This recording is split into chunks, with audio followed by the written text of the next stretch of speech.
Olá, boa noite. Boa noite. Ex-articulador político de Michel Temer é alvo de nova operação da Polícia Federal.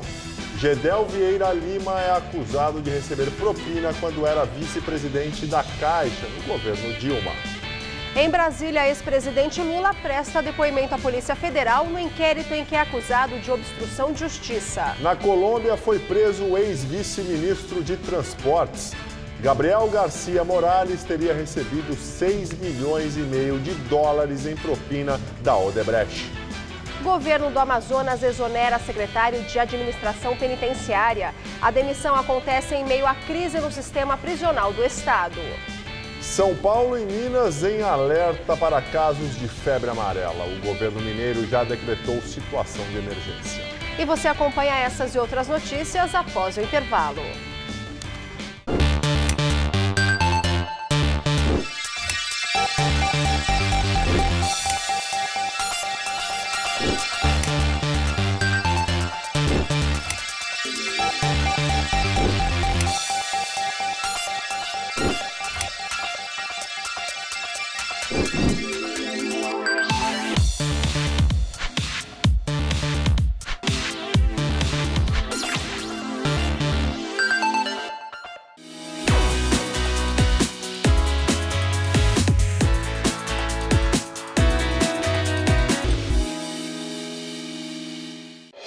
Tudo anda cada vez mais rápido. O tempo, as pessoas, as tecnologias. No coração de todas essas transformações, existe um caminho que pode mudar a sua vida. Pós-graduação Casper Libero. 4 cursos que vão acelerar a sua carreira, atualizar os seus conhecimentos e fazer você ser notado no meio de tanto movimento. Pós-graduação Casper Libero. Paixão por comunicação. Neste domingo, Mesa Redonda está de volta para debater as expectativas da nova temporada. Confira a preparação dos times, as contratações e tudo o que movimenta o universo da bola no Mesa Redonda. Neste domingo, 9 da noite.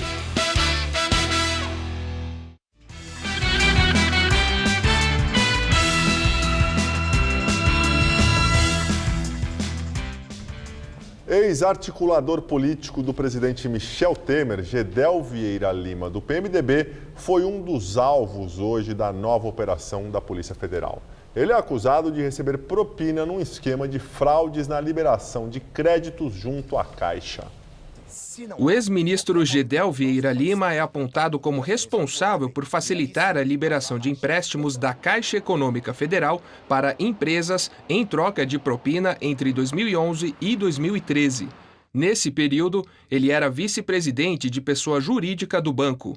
Segundo relatórios da Polícia Federal e do Ministério Público Federal, ele atuava junto com o então presidente da Câmara dos Deputados, Eduardo Cunha, também do PMDB, atualmente preso em Curitiba.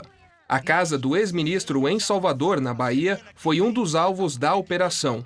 Ao todo, foram cumpridos 7 mandados de busca e apreensão em São Paulo, Bahia, Paraná e no Distrito Federal. Em São Paulo, o apartamento do fundador e ex-CEO da Marfrig, Marcos Antônio Molina dos Santos, que fica neste prédio na zona sul da capital, foi um dos endereços em que os mandados foram cumpridos. De acordo com as investigações, Gedel e Cunha passavam informações privilegiadas aos beneficiários do esquema. Segundo as investigações, o esquema também envolve empresas das áreas de frigoríficos, concessionárias de administração de rodovias e de empreendimentos imobiliários. Entre as empresas estão a BR Vias, a Oeste Sul Empreendimentos Imobiliários, Marfrig, Seara, JIF Investimentos, JBS, Bertin, Big Frango e Digibras. A Polícia Federal ainda implica o ex-vice-presidente de fundos de governo e loterias da Caixa, Fábio Cleto, o servidor da Caixa, José Henrique Marques da Cruz, o ex-vice-presidente de gestão de ativos da Caixa, Marcos Roberto Vasconcelos, e o lobista Lúcio Funaro, que está preso e é réu na Lava Jato. Todos também tiveram os sigilos bancário e fiscal quebrados. Os investigadores chegaram a Gedel por meio de um celular encontrado na residência de Cunha, em Brasília. O aparelho foi apreendido na Operação Catilinárias, realizada em dezembro de 2015. O celular passou por uma perícia e nele foram encontradas mensagens entre Gedel e Cunha que apontam para uma possível obtenção de vantagens indevidas. Os crimes que podem ter sido praticados são corrupção, formação de quadrilha e lavagem de dinheiro. A operação de hoje, batizada de cui bono, significa a quem beneficia em latim. A assessoria de Gedel Vieira Lima diz que a operação decorre de ilações e meras suposições não comprovadas e nega que o ex-ministro tenha recebido propina. A defesa de Eduardo Cunha diz que não teve acesso à investigação, mas disse que desde já rechaça veementemente as suspeitas divulgadas. Os advogados de Fábio Cleto afirmam que ele está colaborando com a justiça. A Caixa diz que está em contato permanente com as autoridades, prestando todas as informações requisitadas. A JBS afirmou que não foi alvo da operação. A Marfrig disse que não houve qualquer busca e apreensão em sua sede. A BR Vias afirmou que segue colaborando com as autoridades para o total esclarecimento dos fatos. As defesas de Lúcio Bolonha Funaro, de Marcos Antônio Molina dos Santos e da Oeste Sul ainda não se pronunciaram. E esta não é a primeira vez que Gedel Vieira Lima se envolve em um escândalo. Em novembro, ele foi acusado pelo ex-ministro da Cultura, Marcelo Calero, de fazer pressão para liberar a construção de um edifício em que havia comprado um apartamento. 5 vezes deputado federal pelo PMDB desde 1990, Gedel Vieira Lima foi citado no escândalo dos chamados anões do orçamento em 1993. Vários parlamentares foram acusados de manipular emendas para beneficiar empreiteiras. Gedel foi inocentado pela CPI, que investigou o caso. Em 2001, o presidente do Senado, Antônio Carlos Magalhães, do PFL, divulgou um vídeo chamado Gedel vai às compras, sobre o suposto enriquecimento ilícito de Gedel e sua família. No segundo governo Lula, Gedel assumiu o Ministério da Integração Nacional, apesar de ter sido grande crítico do petista no período anterior. Uma auditoria do Tribunal de Contas da União apontou favorecimento ao Estado da Bahia na liberação de verbas para a prevenção de catástrofes. Em 2010, ele deixou o cargo para concorrer ao governo da Bahia, mas perdeu a eleição. Entre 2011 e 2013, no governo Dilma, Gedel foi vice-presidente de pessoa jurídica da Caixa Econômica Federal. Pelo Twitter, ele reforçou seu pedido de exoneração para disputar uma vaga no Senado na eleição de 2014, mas de novo perdeu nas urnas. Em maio do ano passado, quando Michel Temer assumiu como presidente interino, Gedel se tornou ministro da Secretaria do Governo. Ele era um dos principais articuladores políticos de Temer, mas perdeu força quando o ex-ministro da Cultura, Marcelo Calero, denunciou pressões para conceder licença de construção de um prédio de luxo junto a uma área tombada em Salvador. O projeto havia sido barrado pelo Instituto do Patrimônio Histórico, ligado ao Ministério da Cultura. Gedel havia comprado uma unidade do edifício. O episódio gerou uma crise no governo e ele acabou saindo.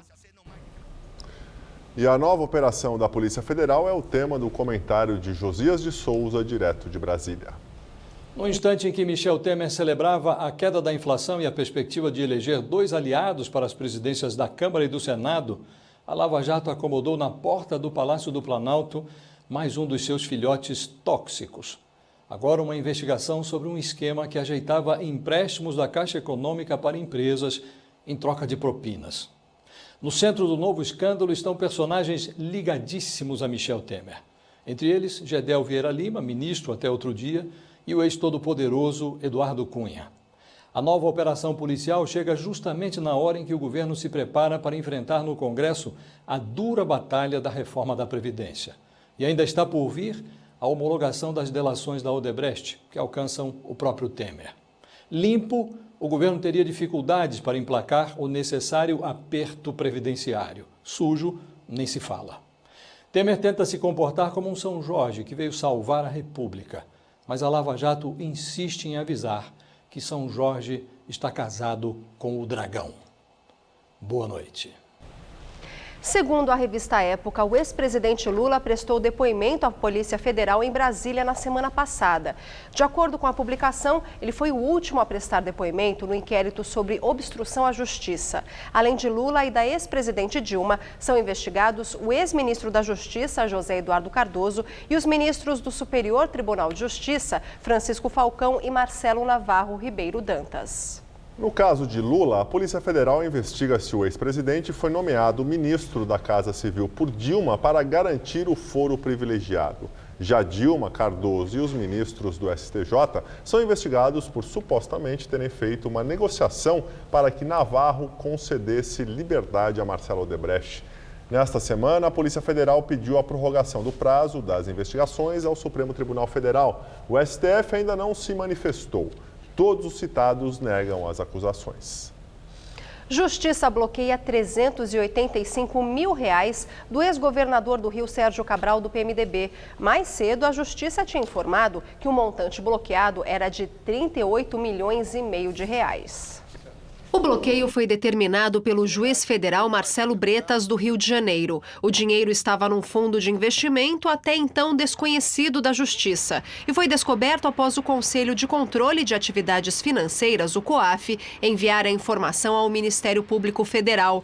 O ex-governador e a mulher dele, Adriana Anselmo, estão presos em Bangu, no Rio. Eles são réus nas operações Calicut e Lava Jato. Cabral é acusado pelo Ministério Público de ser o chefe de um esquema criminoso. Os investigadores suspeitam que o grupo ligado ao ex-governador tenha desviado cerca de R$ 224 milhões dos cofres públicos em propinas de obras executadas no estado do Rio. Em 2010, quando foi reeleito governador, Sérgio Cabral declarou à Justiça Eleitoral um total de R$ 843 mil em bens. Justiça Federal do Ceará aceita a denúncia contra o ex-ministro da Educação, Cid Gomes, e mais 7 pessoas por improbidade administrativa. O Ministério Público Federal acusa o grupo de envolvimento em irregularidade na concessão de R$ 1.300.000 para uma empresa de Gomes, por meio de empréstimo do Banco do Nordeste. Na época, em 2014, Cid Gomes era governador do Ceará. A defesa dele nega a acusação. O Banco do Nordeste não se pronunciou sobre o caso. Tribunal Superior Eleitoral autoriza a diplomação do prefeito eleito de Embu das Artes, Ney Santos, do PRB, e do vice dele, Dr. Peter, do PMDB. Ney Santos está foragido desde o dia 9 de dezembro, quando teve a prisão decretada na Operação Chibalba. Ele é acusado de lavar dinheiro do tráfico de drogas para o PCC. Em decisão liminar, o ministro Maia Filho afirmou que é preciso respeitar a vontade popular expressa nas urnas e disse que poderia haver prejuízos à administração municipal por causa da suspensão da diplomação e posse. Ney Santos e Dr. Peter devem ser diplomados por meio de procuração em data que ainda deve ser agendada pela Justiça Eleitoral de Embu das Artes. A diplomação do prefeito eleito foi suspensa pela Justiça Eleitoral da cidade, que acatou o pedido feito pelo Ministério Público. A defesa de Ney Santos recorreu ao Tribunal Regional Eleitoral, mas perdeu. Agora a decisão foi suspensa pelo TSE. Por enquanto, a cidade é comandada por Hugo Prado, do PSB, presidente da Câmara Municipal. Na Colômbia, a polícia prendeu um ex-vice-ministro acusado de receber propina da Odebrecht. Ex-vice-ministro dos Transportes no governo de Álvaro Uribe, Gabriel Garcia Morales é o primeiro preso na Colômbia devido ao escândalo de corrupção com a empreiteira. Ele é acusado de facilitar o acesso do grupo Odebrecht à construção de um trecho da estrada que liga o centro do país à costa do Atlântico e ao Caribe. O contrato foi firmado em janeiro de 2010 durante o governo de Uribe. Segundo a Procuradoria da Colômbia, Garcia recebeu $6,5 milhões para garantir que a Odebrecht fosse selecionada. Os pagamentos foram executados pela Odebrecht no Brasil por meio do Departamento de Operações Estruturadas. Segundo a Força-Tarefa da Operação Lava Jato, esse era o setor encarregado de pagar propinas a agentes públicos. Em acordo fechado com a Justiça dos Estados Unidos e da Suíça, o grupo Odebrecht admitiu que pagou $1 bilhão em propinas em 12 países. Na Colômbia, a empreiteira teria pago cerca de $11 milhões a funcionários do governo para conseguir contratos de construção civil entre 2009 e 2014. A Odebrecht ofereceu pagar $32 milhões ao governo da Colômbia como parte da colaboração das investigações. A empresa está negociando com diversos países acordos para encerrar as investigações sobre pagamentos de propina para obtenção de contratos. No Brasil, 77 executivos fecharam acordo de delação premiada. No mês que vem, o ministro Teori Zavascki, do STF, deve dizer quais delações serão homologadas. A empreiteira se comprometeu a pagar R$5 bilhões e 300 milhões no Brasil para ressarcir à União, estados, municípios e empresas lesadas como a Petrobras. Em meio à crise do sistema prisional do Amazonas, o governo exonera o secretário de Administração Penitenciária do estado. Pedro Florencio deixou o cargo depois das execuções de pelo menos 64 presos durante rebeliões consecutivas em Manaus. Ele estava no cargo desde outubro de 2015 e vai ser substituído pelo tenente-coronel da Polícia Militar, Cleitman Rabelo Coelho. Também hoje, o número de fugitivos nas 4 rebeliões do dia 1º de janeiro foi revisado para 225.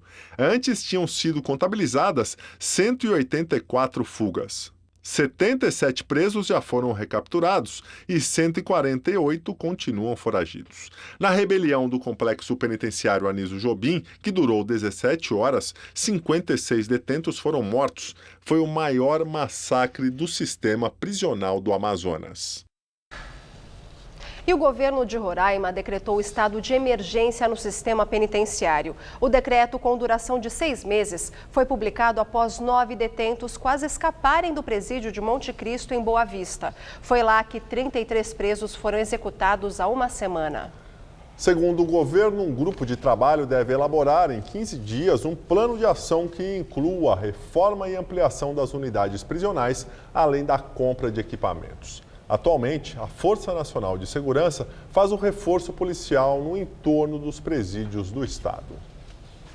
E a facção criminosa PCC estaria planejando ataques em São Paulo. Segundo reportagem da revista Época, publicada agora à noite, policiais de Araraquara passaram um relatório para a Secretaria Estadual da Segurança Pública com alerta. Membros do PCC teriam recebido armas de fogo recentemente e estariam aguardando coordenadas para agir no dia 17 de janeiro, próxima terça-feira. Os ataques seriam uma retaliação pela transferência de 14 líderes da facção no mês passado para cumprirem regime disciplinar diferenciado no presídio de Presidente Bernardes, o mais rígido do estado. O estado de Minas Gerais decretou situação de emergência em saúde pública em áreas afetadas por um surto de febre amarela. Até agora, já foram registradas 38 mortes suspeitas. E mais de 350 mil doses de vacina foram enviadas para a região. Aqui em São Paulo, 2 mortes pela doença foram confirmadas. Os casos foram registrados na região de Ribeirão Preto. Felipe está ansioso pela primeira viagem à Colômbia. O embarque é daqui a 15 dias, mas antes ele deu uma paradinha no Hospital das Clínicas. Eu vim me prevenir contra a febre amarela. Como uma área de risco, né, e é uma doença grave ainda sem cura, eu achei importante me prevenir. O paciente apresenta hemorragia, né, apresenta icterícia, aumento de enzimas hepáticas muito rapidamente. Então é uma doença potencialmente grave e o pior é que não tem tratamento específico. A morte de macacos no interior paulista comprovou o aumento da circulação do vírus causador da doença. 227 animais foram notificados com suspeita de febre amarela. 24 foram confirmados. E a transmissão se dá através de mosquitos, como o Aedes aegypti. Aqui na capital, a Secretaria da Saúde afirma que não há nenhuma suspeita de febre amarela. Vale lembrar que em todo o estado não há notificação de transmissão em áreas urbanas. E é importante saber que a vacina não é recomendada para todas as pessoas. O aviso com as contraindicações é visível. Não podem receber a dose crianças menores de 6 meses de idade, pessoas com baixa imunidade, portadores de HIV, pacientes de quimioterapia e radioterapia e nas gestantes a análise deve ser feita caso a caso. Não tem que ter um pânico geral, é só todo mundo ficar atento para manter a vacinação em dia, principalmente para quem vai se deslocar para essa área endêmica, né, ou essas áreas de surto. E a gente acredita que mesmo nessas áreas que estão ocorrendo surto, a gente vai conseguir resolver com vacinação de bloqueio. Adriana e o marido vão para Dubai, nos Emirados Árabes, em abril, mas já atualizaram a carteirinha de vacinação. Isso, a gente poder curtir a viagem sem se preocupar de ficar doente, acontecer alguma coisa mais séria. Ainda mais que a febre amarela é uma doença que é difícil de ser diagnosticada. Então a gente tem que tomar e se vacinar antes para ficar despreocupado. O prefeito João Dória vai rever contratos relacionados à distribuição de leite nas escolas municipais. Também estão sob revisão contratos de transporte, limpeza, vigilância e material escolar. De acordo com o secretário municipal de Educação, Alexandre Schneider, os contratos serão discutidos nos próximos 100 dias para definir o que será feito. Segundo Schneider, a revisão das despesas deve garantir dinheiro para a criação de vagas em creches e para a contratação de novos professores. Ele disse que há uma série de furos no orçamento e que há muito gasto que pode ser cortado. E depois de uma semana de tempo abafado, com muita nebulosidade, tudo indica que o sol vai voltar a predominar aqui na capital. Mas olha, as chuvas de fim de tarde não estão descartadas. Então vamos aos detalhes da previsão para o final de semana com Mariana Armentano.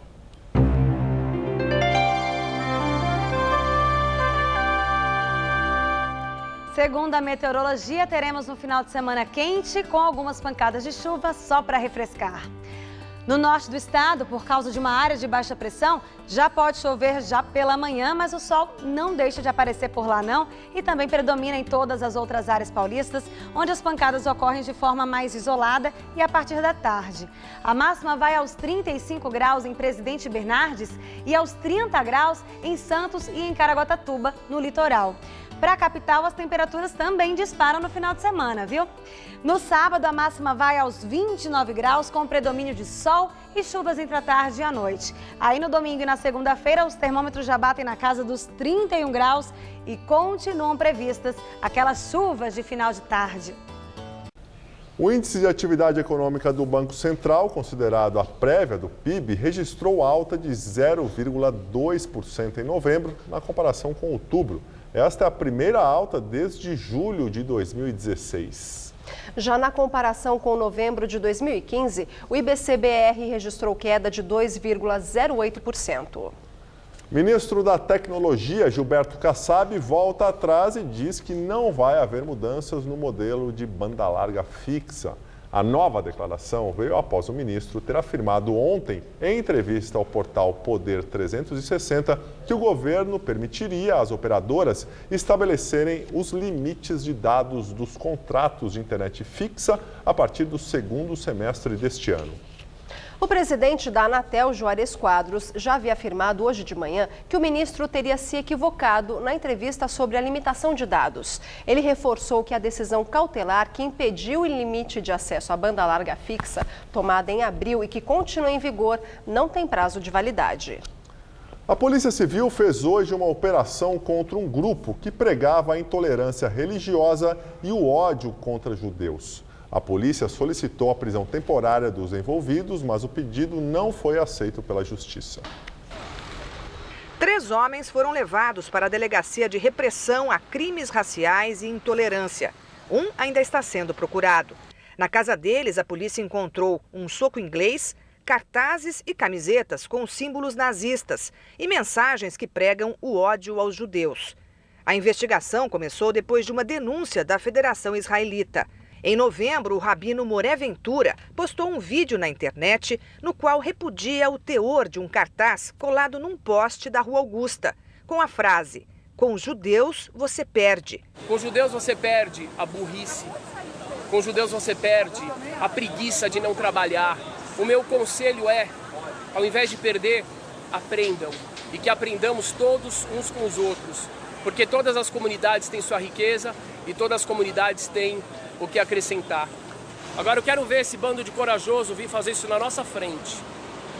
Logo depois, começou a circular no WhatsApp um vídeo que seria a resposta da gangue. Foi gravado nesta altura da Rua Augusta, exatamente no local onde foi colado o cartaz que foi posteriormente arrancado pelo Rabino. No vídeo aparecem 6 homens. Um deles se refere aos judeus como cães. Ninguém se preocupa em esconder o rosto. Em resposta ao Rabino, que veio até Augusta e disse pra gente vir às ruas e fazer isso na frente dos cães, nós estamos aqui. Viva São Paulo! Viva! Viva o povo paulista! Viva! Fora judeu! Fora! Segundo a delegacia, eles foram identificados como integrantes de um grupo neonazista que já vinha sendo monitorado pela polícia.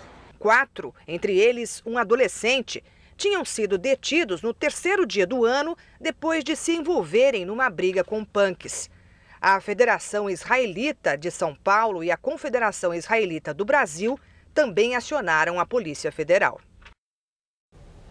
E nos Estados Unidos, depois de mais de um ano de investigações, a Procuradoria-Geral declarou que a polícia de Chicago é culpada de uso excessivo de força e de conduta racial discriminatória em várias ocasiões.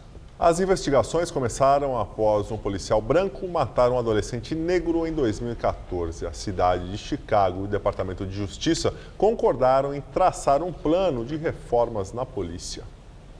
Presidente Barack Obama revoga a medida que dava residência aos cubanos que conseguiam chegar aos Estados Unidos. E o governo de Cuba anunciou que vai começar a aceitar de volta os cidadãos com ordem de retorno emitida por autoridades americanas. A política conhecida como pés secos, pés molhados existia desde os anos 90.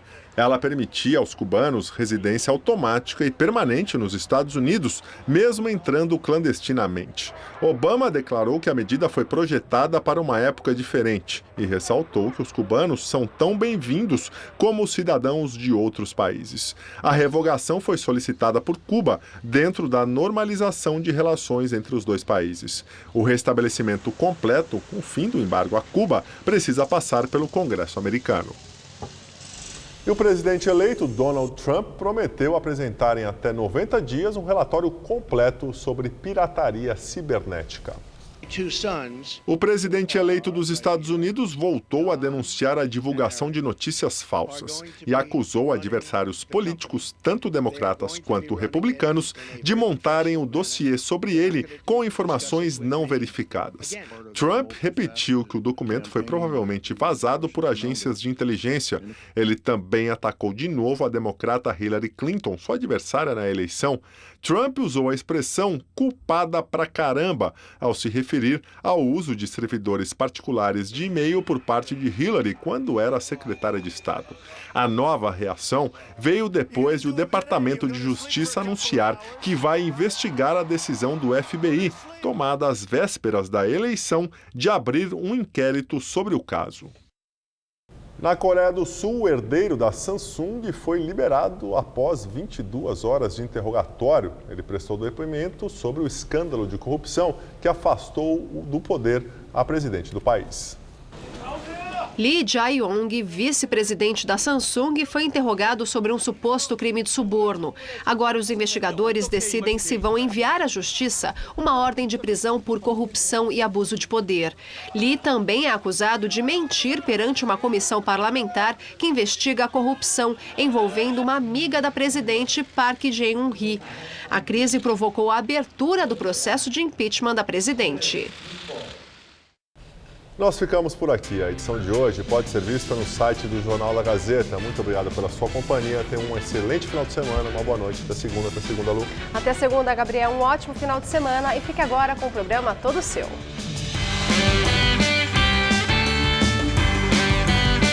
Tudo sobre a preparação dos times para a nova temporada você confere no Mesa Redonda.